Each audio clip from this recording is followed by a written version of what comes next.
জয় গুরু বন্দে পুরুষোত্তমম।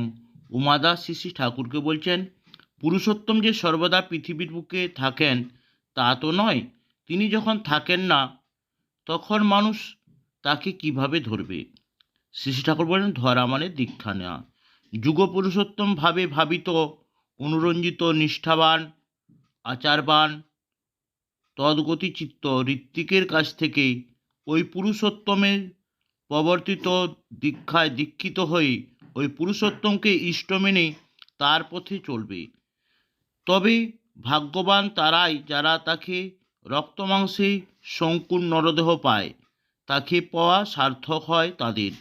যারা নিজেদের তার হাতে সম্পূর্ণ ছেড়ে দেয়, নিজেদের খেয়াল খুশি ও চাহিদা বিসর্জন দিয়ে পরম পুরুষকে নিজেদের মনোমতো করে পেতে চায় যারা, এবং তেমনটি না পেলে যারা ক্ষুব্ধ হয়, তাদের বিশেষ কোনো লাভ হয় না, তারা ঠকে যায়।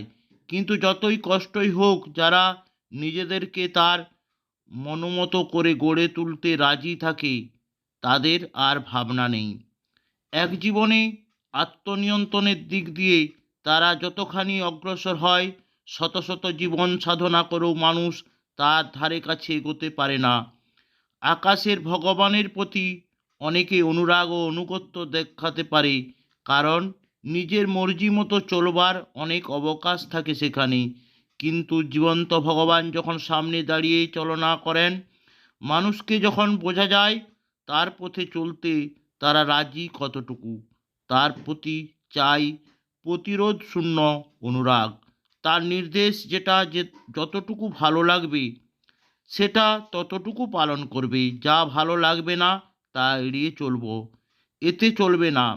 তাকে যদি ভালোবাসো, তার প্রত্যেকটা নির্দেশেই তোমার কাছে ভালো লাগবে, তা যতই কষ্টসাধ্য হোক।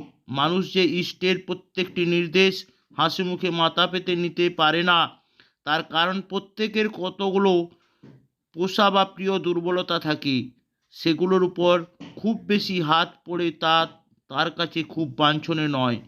এটা হচ্ছে এক রকমের শাসনপ্রীতি। এই শাসনপ্রীতি ইষ্টপ্রীতির পথে বাধা সাধে এবং ইষ্টের ইচ্ছার তালে তালে ছুটতে দেয় না।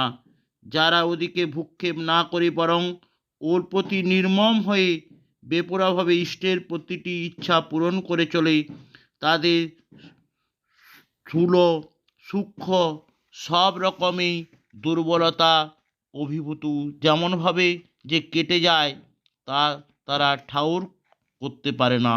সকলকে জয় গুরু বন্দে পুরুষোত্তম।